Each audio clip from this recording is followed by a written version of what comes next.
नमस्कार। रेडियो रिमझिम से प्रस्तुत है स्थानीय हालचाल। पहले मुख्य हालचाल। सासा मुसा में सोना चांदी की दुकान में हुई लाखों रुपए की दिन दहाड़े लूट।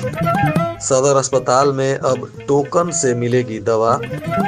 24 जनवरी तक सभी निजी और सरकारी स्कूलों में हुई छुट्टी। लावारिस हालत में मिली एक नवजात बच्ची। और सड़क हादसे में एक व्यक्ति की हो गई मौत। राधा रमन मिश्रा को बनाया गया जन सुराज का जिला अध्यक्ष। स्थानीय हालचाल के इस अंक के साथ मैं अनिकेत मिश्र। अब हालचाल विस्तार से। कुचायकोट थाना क्षेत्र के सासा मूसा बाजार में दिन दहाड़े मोटरसाइकिल पे सवार 4 अपराधियों ने लूट की नियत से हमला बोल दिया। इस दौरान अपराधियों ने फायरिंग भी की और सोना चांदी की दुकान से लाखों रुपए की ज्वेलरी और नगदी लेकर फरार हो गए। प्राप्त जानकारी अनुसार सासा मूसा बाजार में नेशनल हाईवे के किनारे एक सोनी ज्वेलर्स नाम से सोना चांदी की दुकान है, जो मुन्ना सोनी की दुकान बताई जा रही है। इस दुकान में लगभग 2:45 के आसपास 2 मोटरसाइकिल पे सवार 4 की संख्या में हथियार बंद अपराधी हमला बोल दिए और दुकानदार को हथियार के बल पर दुकान में ही कैद कर लिया और वहां से ज्वेलरी तथा नगदी इत्यादि की लूट करने लगे। इसी बीच बाजार में लोगों को इसकी भनक लग गई और लोगों ने जब शोर मचाना शुरू किया तो अपराधी ताबड़तोड़ फायरिंग करते हुए लूट की सोना चांदी और नगदी लेकर मोटरसाइकिल से फरार हो गए। घटना की जानकारी जैसे ही पुलिस को मिली तो सदर एसडीपीओ प्रांजल के नेतृत्व में भारी संख्या में पुलिस सासा मूसा बाजार में घटना स्थल पर पहुंची। सीसीटीवी कैमरों इत्यादि की जांच पड़ताल शुरू कर दी गई। पुलिस अधीक्षक अवधेश दीक्षित ने तुरंत इस लूट कांड के उद्भेदन के लिए सदर एसडीपीओ प्रांजल के नेतृत्व में एक एसआईटी का गठन कर दिया। अब एसआईटी की टीम अपराधियों की धरपकड़ के लिए अनुसंधान में जुट गई है। वहीं लूट की घटना के बाद ज्वेलरी दुकान चलाने वाले सासा मूसा बाजार के तमाम स्वर्ण व्यवसायी अपनी दुकान को बंद कर विरोध प्रदर्शन भी करने में लग गए। हालांकि फिलहाल पुलिस ने स्थिति को नियंत्रित किया है और अपराधियों की धरपकड़ के लिए छापेमारी की जा रही है।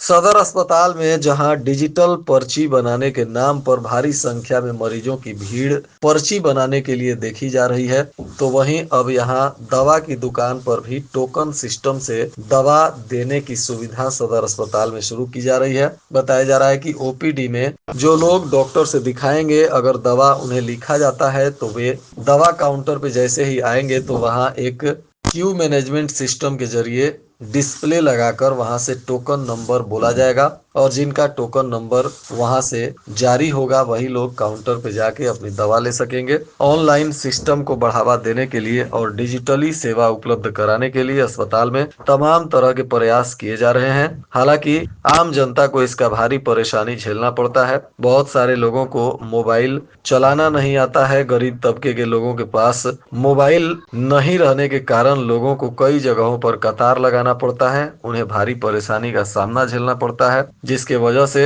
नंबर लगाने के लिए भारी भीड़ लोगों की देखी जाती है। अब दवा लेने के लिए भी जो सिस्टम लागू हो रहा है उससे लोगों को कितना लाभ होगा, यह आने वाले समय में ही पता चलेगा। श्रम संसाधन विभाग बिहार सरकार के निर्देशानुसार जिले में श्रम अधिकारी के नेतृत्व में लगातार बाल श्रमिकों को लेकर अभियान चलाया जा रहा है। इसी कड़ी में श्रम पदाधिकारी के नेतृत्व में गठित धावा दल की टीम ने गोपालपुर थाना क्षेत्र के दुबे खरिया बाजार में छापेमारी की, जहां रोशनी स्वीट हाउस और चाट कॉर्नर से एक बाल श्रमिक को विमुक्त कराया गया। इस दौरान दुकानदार पर प्राथमिकी दर्ज कर आगे की कार्रवाई भी की जा रही है। इधर थावे प्रखंड के लछवार पंचायत में वार्ड नंबर 8 के अंतर्गत शंभू चौरसिया को एक नवजात बालिका लावारिस हालत में मिली, जिसके बाद उन्होंने इसकी जानकारी जिला बाल संरक्षण इकाई को दी। मौके पर पहुंचकर बाल संरक्षण इकाई की टीम ने इस लावारिस बच्ची को कब्जे में ले लिया है और स्वास्थ्य जांच कराने के बाद इसे अपने संरक्षण में लेकर गई है। अनुमंडल पदाधिकारी गोपालगंज ने तमाम लोगों से निवेदन भी किया है कि अगर आपको कहीं भी लावारिस अथवा बेसहारा या परित्यक्त बालक बालिका दिखाई देते हैं या मिलते हैं तो तुरंत इसकी जानकारी प्रशासन को दें। ऐसे बच्चों के लिए बाल संरक्षण इकाई विशिष्ट दत्तक ग्रहण संस्थान हजियापुर में संचालित किया जाता है, जहां इन बच्चों का देखरेख किया जाएगा और जरूरतमंद लोगों को यहां से बच्चे पूरी कानूनी प्रक्रिया के तहत दत्तक ग्रहण संस्थान से उपलब्ध भी कराए जाते हैं। भीषण ठंडी को देखते हुए जिला पदाधिकारी ने अपने प्राप्त शक्तियों का इस्तेमाल करते हुए तत्काल प्रभाव से निजी और सभी सरकारी विद्यालयों में कक्षा 8 तक के सभी बच्चों की छुट्टियां 24 जनवरी तक बढ़ा दी हैं। ठंड को लेकर सभी विद्यालयों में 24 जनवरी तक अब छुट्टी रहेगी। इस दौरान 8वीं कक्षा से ऊपर के बच्चों का 10 बजे से अपराह्न 3 बजे के बीच विद्यालय संचालित किया जाएगा। मोहम्मदपुर थाना क्षेत्र के रेवतीथ में एक सड़क हादसा हो गया, जिसमें मोटरसाइकिल सवार सूरज राम की मौके पर ही मौत हो गई। बताया जा रहा है कि यह हकाम गांव के रहने वाले अजय राम का 21 वर्षीय पुत्र था। हाल ही में इसकी शादी हुई थी। घटना के बाद इसके परिजनों में चीख पुकार मच गया है। पुलिस ने आज शव का पोस्टमार्टम कराने के बाद इसे परिजनों को सौंप दिया। जन सुराज पार्टी ने आज गोपालगंज जिला कमेटी की फिर से पुनर्गठन की है। इस दौरान पार्टी की तरफ से जिला कार्यालय पर एक कार्यक्रम का आयोजन किया गया था, जिसमें पार्टी के जिला प्रभारी अब्बास अहमद और निवर्तमान जिलाध्यक्ष तथा वर्तमान के प्रदेश उपाध्यक्ष नियाज अहमद सहित तमाम पार्टी के नेता और कार्यकर्ता मौजूद थे। इस दौरान बताया गया कि जिला संरक्षण के रूप में 5 सम्मानित व्यक्तियों को नामित किया गया है, तो वहीं राधा रमन मिश्रा को जिला अध्यक्ष और सुभाष सिंह कुशवाहा को संगठन महासचिव की जिम्मेदारी सौंपी गई है। साथ ही जिला अभियान समिति के संयोजक के रूप में नगर परिषद के निवासी कृष्णा प्रसाद का चयन हुआ है। महिला जिला अध्यक्ष के रूप में ज्योति जयंती का चयन हुआ है, तो वहीं जिला युवा अध्यक्ष अनूप कुमार सिंह बनाए गए हैं। किसान जिला अध्यक्ष अजय कुमार चंदन सिंह और जिला के मुख्य प्रवक्ता प्रोफेसर मेराजुद्दीन को बनाया गया है। इसी तरह तमाम अनुमंडल और प्रखंड स्तर पर भी पदाधिकारियों की नियुक्ति की गई है।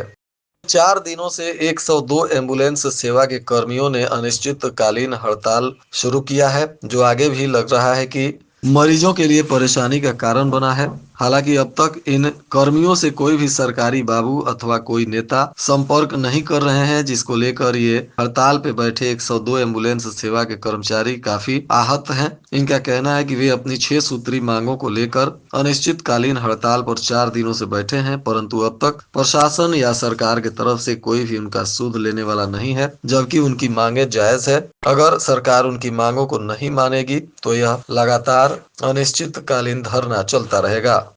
थावे के रामचंद्रपुर पंचायत में आधा दर्जन से अधिक गांवों में ठंड और शीतलहर को देखते हुए सरपंच मुन्ना ठाकुर ने गरीब और असहाय लोगों के बीच कंबल का वितरण किया। थावे थाना परिसर में 24 घंटे के लिए गुरुवार से अखंड अष्टजाम की शुरुआत होगी।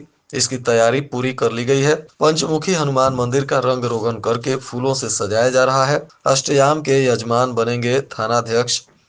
बताते चले कि प्रति वर्ष यहाँ थाना परिसर में अष्टजाम का आयोजन किया जाता है, जिसको लेकर इस वर्ष भी तैयारी जोर शोर से चल रही है। बैकुंठपुर पुलिस ने समकालीन अभियान के तहत 3 वारंटियों को गिरफ्तार किया, जिसमें बलहा के कृपाल भारती, पिपरा गांव के विकास शाह और सत्येंद्र शाह का नाम शामिल है।